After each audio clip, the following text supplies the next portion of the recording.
Welcome all, part 5. I think we're up to 5. Is it 5? I think we're up 5. Just a few more parts, I'm sure. If everything goes smooth. Knock on wood. There's a piece of wood. Alright, so, before we get started, I got something in the mail. Now, y'all seen this. I got this. Okay, this is, I'm guessing this is 4.5 pounds. I'm gonna say 4.5 pounds. It has no name. It's a no name. If it does, I do not know what C1 means. So, I don't know. Other than that, there's no other markings on it. Now, I did get in the mail. I did order a handle from that. The Killinger handle. Whoops. You know that sound. I did order a Killinger handle for that, so I'm still waiting for that in the mail. A little disappointed. It should not have been shipped USPS, so I'm a little disappointed in that. Since everyone knows the issues with USPS, FedEx has been doing really good. I've been using FedEx a lot lately and having my stuff shipped through them as well. But anyway, getting off subject here, I did get this in the mail. I won this off eBay. And I used it on a few logs earlier today. And woo, it is wicked. It's a 3.5 pound. Oh man, I should have rehearsed the name. It's a HK. I'm drawing a blank. I know the name. It's a big name. It's an older head. And yeah, I'm a little disappointed. I should have.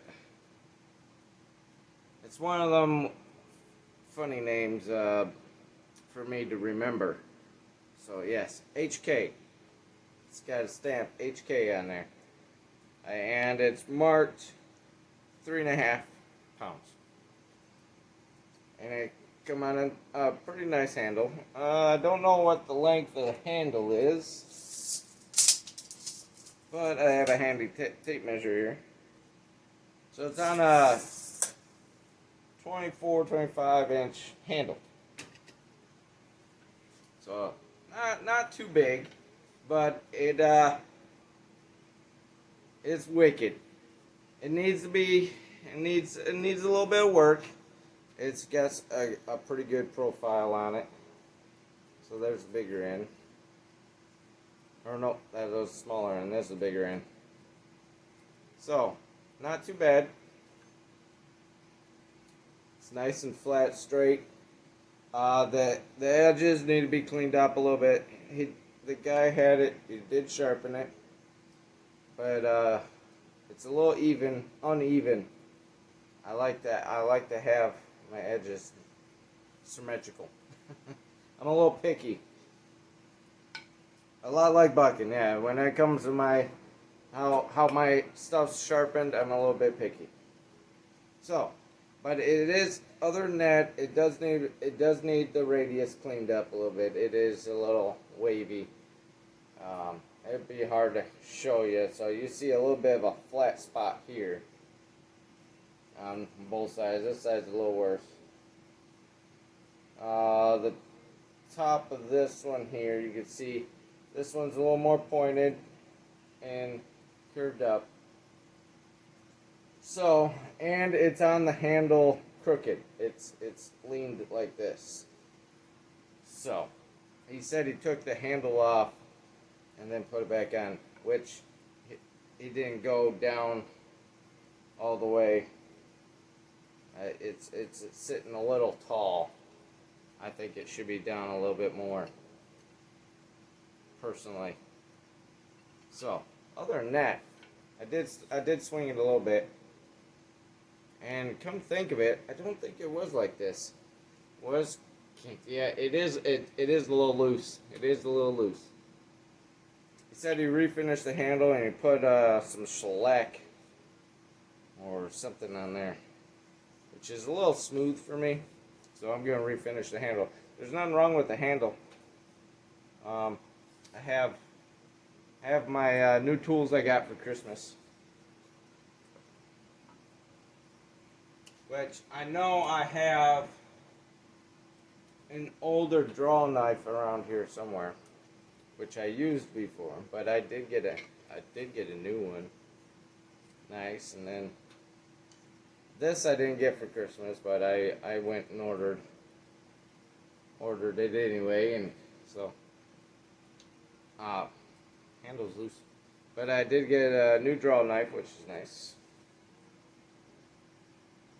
I haven't had a chance to use it yet, but now I do. Now I have a reason to use it. So, yes, I'm pretty excited. Get this, we're going. Now the other one that I showed you before, that one's much heavier, a little bit bigger, which I could show you. It kind of swallows this one up a little bit, but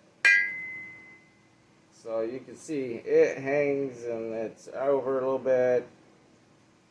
It's a much bigger, much heavier head, which needs some little restoration. But this is not bad. I'm not used to a shorter handle like with this, but after swinging it and splitting some knotty logs that I have over there, oh yeah, it splits through them like nothing. It puts this one to shame. This is a much larger handle, as you can tell. Like, see? Much larger. Or longer, I should say. But it's, I don't have as big of a swell as I like, but I know this is an older handle. I don't know if I doubt it's original to the axe itself. The head. But it will do. It swings very nice. And it works great on the shorter handle. So, with that said, set this up here. So, I've been working. I'm going to get a little more. I don't know how much we're going to get done since I had that little 8 minute introduction there to my new toy. My new tools. So I have here, starting off with the spike. Okay, I have the dog spike here.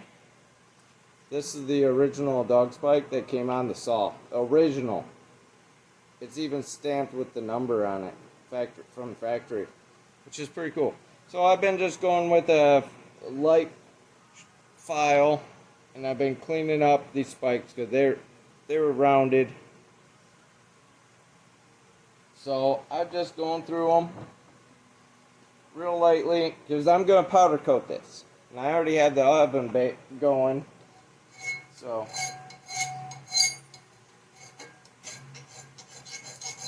yeah, we're just going to clean it up. Get it powder coated satin black. I think that'll go great with the saw.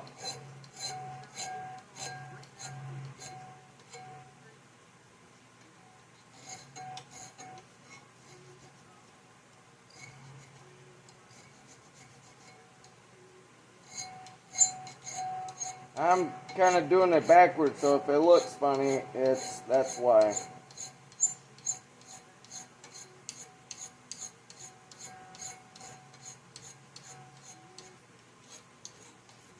It has the original flashing from it when it was stamped from factory. So I've been evening that out, taking that seam away.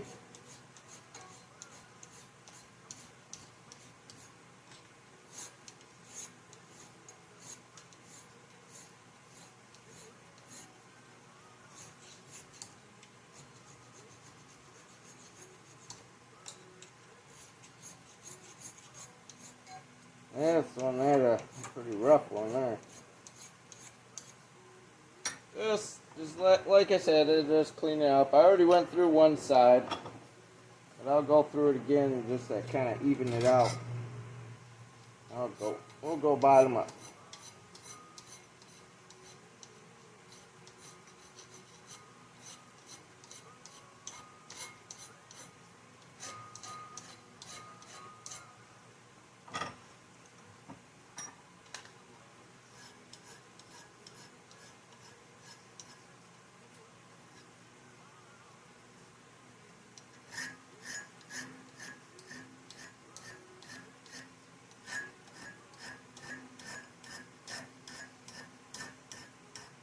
I'm going to get this blasted and powder coated,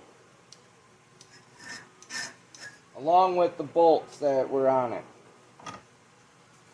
All original. This saw was all original. That's why I did so much work to it. Crank seals weren't bad. Or too bad, I should say. I was pretty impressed with those. But as soon as I took them off, they were kind of falling apart a little bit. So, alright. Not bad. I'll just go through and just kind of break a little bit of the edge that we created. Just kind of smoothing out. Didn't take too much off.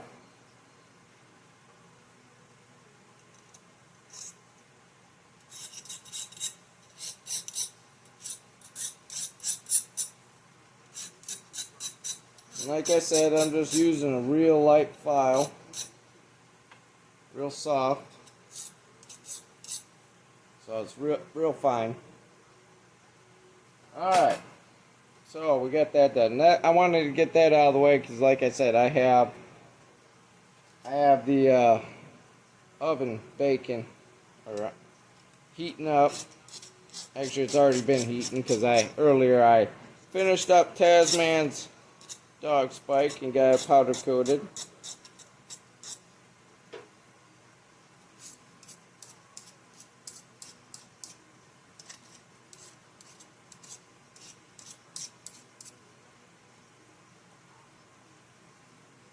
Yep. But the big thing I want to get into, we're up, what, 13 minutes, alright. Not too terrible. So I'll set these off to the side. But what I really wanted to get into, oops, sorry, bounced you around a little bit, is this. So, also, I wanted to go over what I was saying, when we put all this together. When I put this together, which I didn't get on video, and I do apologize. So, when I put it together, you know, the cylinder and the piston and all that, the oil, and I say grease a lot, and I didn't mean to say grease. So, what I use is my 2-cycle oil that I use in my fuel. This is what I like to use. So far I haven't had any issues. It says it cleans and protects, which so far that I've ran all my saws, which do have a different oil mix, so I kind of balance out the difference. I won't get into that, but I use my 2-cycle oil and I put it in my bearings, those bearings, as well as I put a little bit in the cylinder and around the piston. I like to rub it into my piston before I put it into the cylinder. Okay, so, and then whatever oil comes out of the bearing here that's pressed in there, kind of sits at the bottom of the crank, which will eventually wear out, burn off. So I'm not too worried about. So, now, that said, we got that. We poured that in our bearings, cylinder, and piston. Now it's time to put on our gas tank with the fuel line, which I have part of the fuel line here is brass, and then the rest is all rubber, regular hose, I should say. So what I'm going to do is I'll set that off to the side. Okay, we got everything on here. I have PTE sealant on here. So all we need to do now is that this fuel line, this brass line, follows up here and up to the body where the carburetor goes into the carb. So we gotta get this on here. They don't give you a lot of room because this sits right up against the oil tank.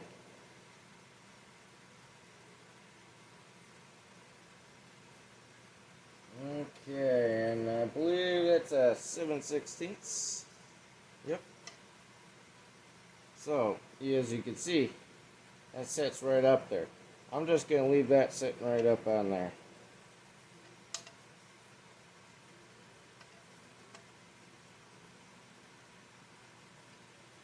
We're going to get this on here real good. Whoop, whoop, whoop. Slip. Like I said, they don't give you a whole lot of room on here.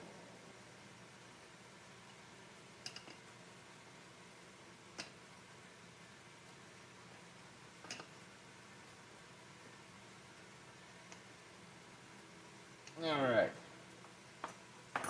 Now, that's on there. Now, I did find some of this. I heard good things about this fuel line from Raider. Now, this is a 1/4 inch fuel line. And I wanted to get this one particularly because it's blue. So I wanted to get it blue. So it blends into the saw a little bit. Just a little bit. I know I won't hide it completely. Alright. So I don't know exactly what the length we're gonna need, so I'm just gonna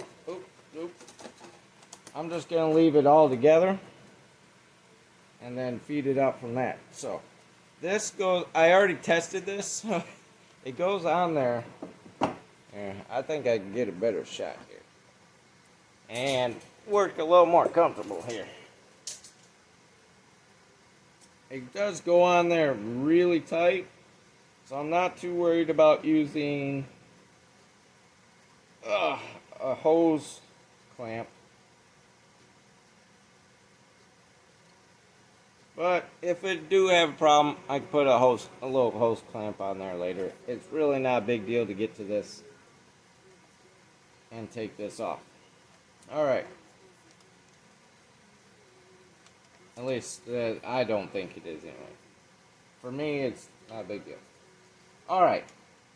So, now we have our hose. Alright, we're going to take our body here. I already cleaned up the bolts. They come with locking washers that's already on those bolts. I may put just a little bit of dab of blue Loctite on there, just because I'm kind of anal that way and don't want to see that coming off.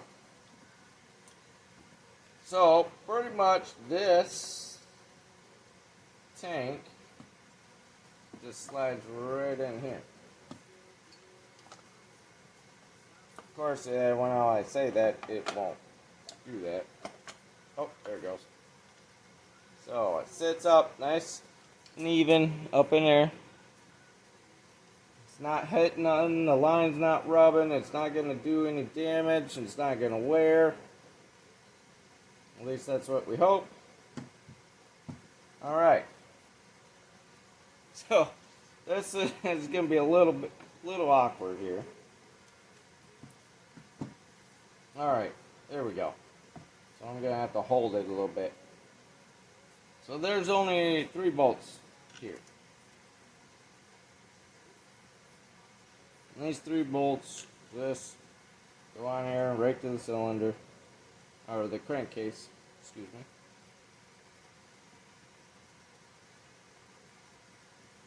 Okay. Like I said, they have locking washers. And I did say I was going to put a little dab on there. Just a little. Oh, there we go. Now it wants to sit. I did have a bigger tube, but I only grabbed a little tube last time. Probably because I was just doing a little job. Yep, just a tiny, tiny little bit. You don't need a whole lot.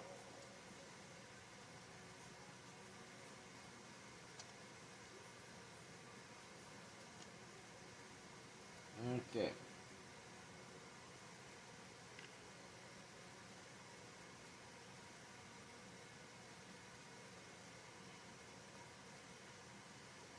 Blue Loctite is the best for especially this type of application. Just simply because it's a removable Loctite. It's not going to walk out on you. And you'll still be able to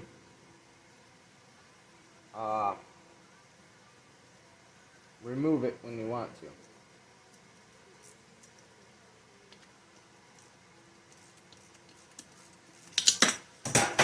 And I have Butterfingers tonight. Alright.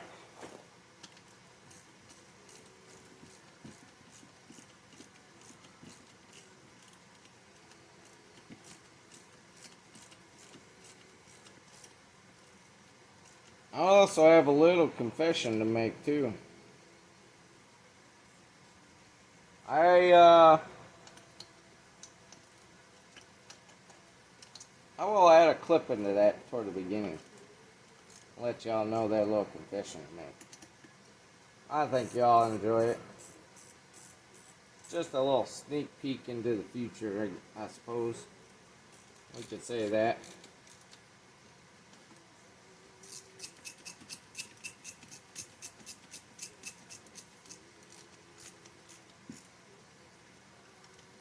Alright. So, I like to have stuff right up close to me.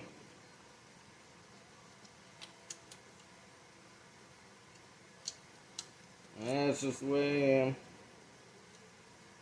Alright. Well, look at that. What you think, folks?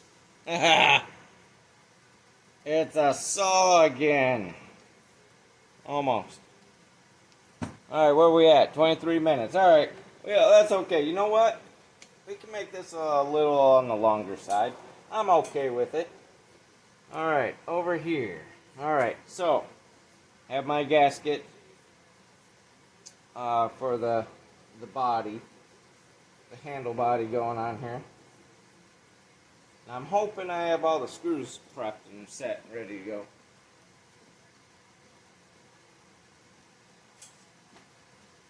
Now we can stick this on there.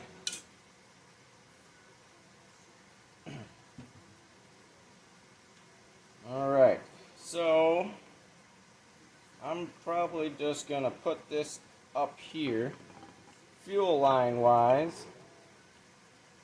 And we'll go ahead, and I should have got my hose cutters set, but we can cut it right about here. I'll feed it through.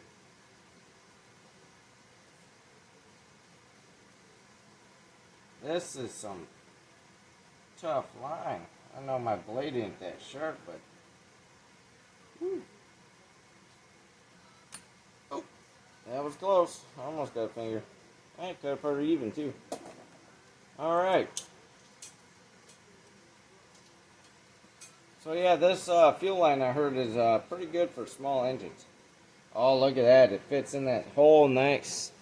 It's perfect. Not too tight, not too loose. I like it. Okay. So we need our bolts. There they are. Okay, for the carb. So now the trick is getting gotta get this brass line. Let's switch you over to the other side because that's where all the work is really happening. There we go. I'm being a loop-de-loop here. Alright. So I have this brass line at the bottom here too. And I'm thinking since it's brass, it's soft enough to bend and stuff. I'm thinking about putting it on there. Bending it out a little bit.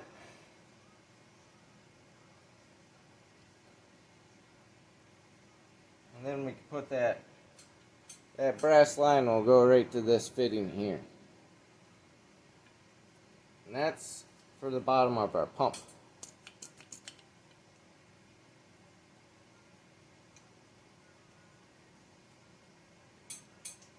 So I know this is not going to be all that easy to do.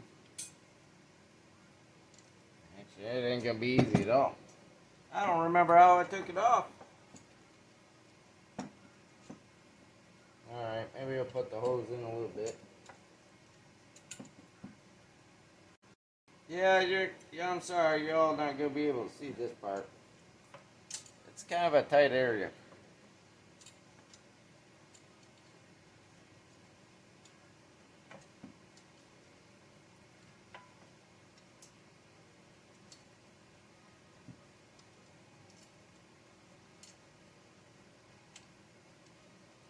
It's gonna be interesting trying to get a wrench in here.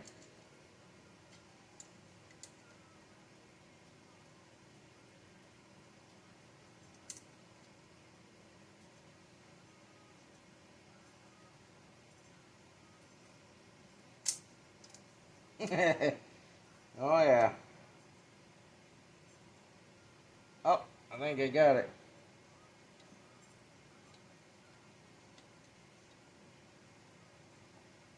I got it. Oop, wrong wrench. That's a 3/8.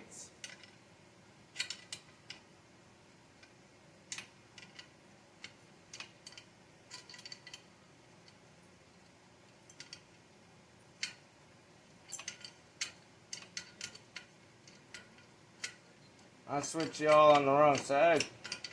Missing out on all the wrenching.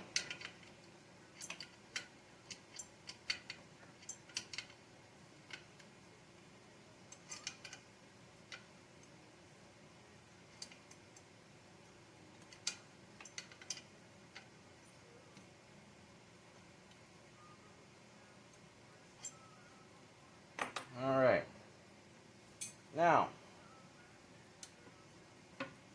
we can get all that. Alright, but before I put all this together, which unfortunately folks, I'm sorry, this is probably the end of this video. We're going to have to go on part 6. This stuff just takes so much time. And I like keeping you all in suspense. Makes you come back. I'm just joking. So, it's almost there. It's looking like a saw.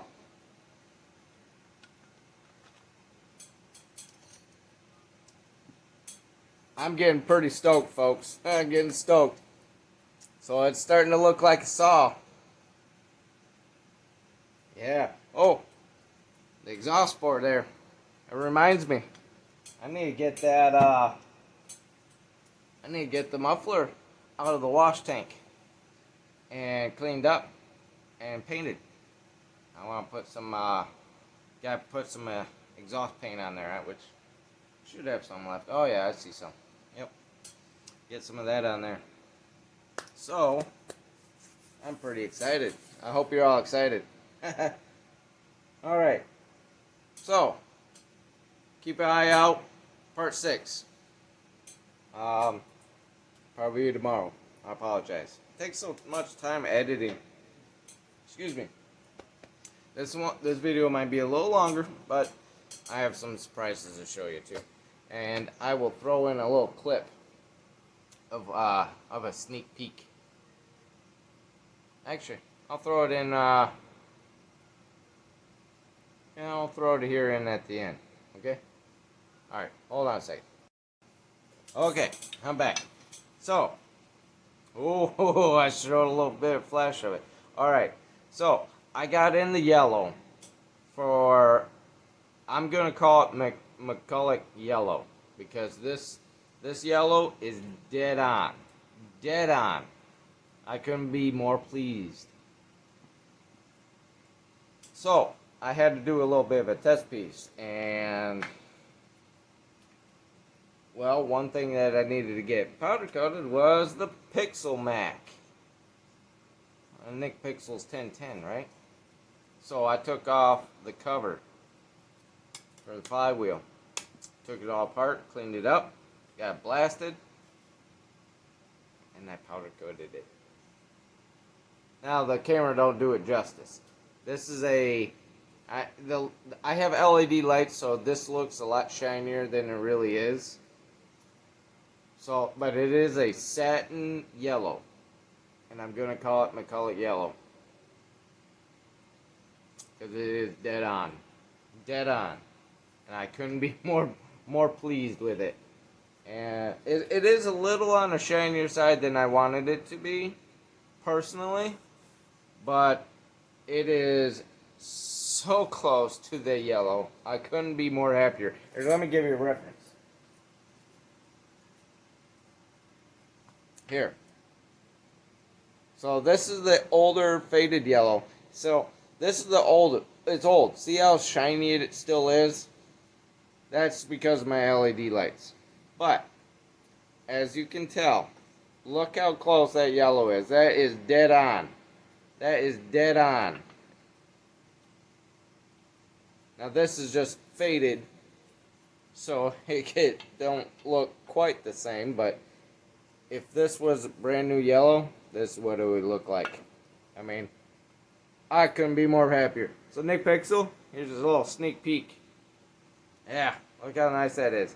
And this is a super durable powder coat, so it's a little stronger than the standard powder coat, which I like to use on stuff that's going to be used, like power saws or dog spikes, you know, that type of thing. So this is the SD yellow, McCulloch yellow. And tell you how hard it is. I dropped this on the floor. I dropped it, and I freaked out. Just a natural thing, because I'm a painter too. So, and I dropped it, and it hit the edge. And I wiped the dirt off of it, and I'm like, there's not even a mark on it. The dirt stuck to it, that was it. It didn't even leave a scratch, a dent, nothing. It just wiped the dirt off, and it was perfectly fine. Yeah, there's nothing there. Nothing. Not even a slightest scratch, so this stuff is super, super strong. So Nick Pixel,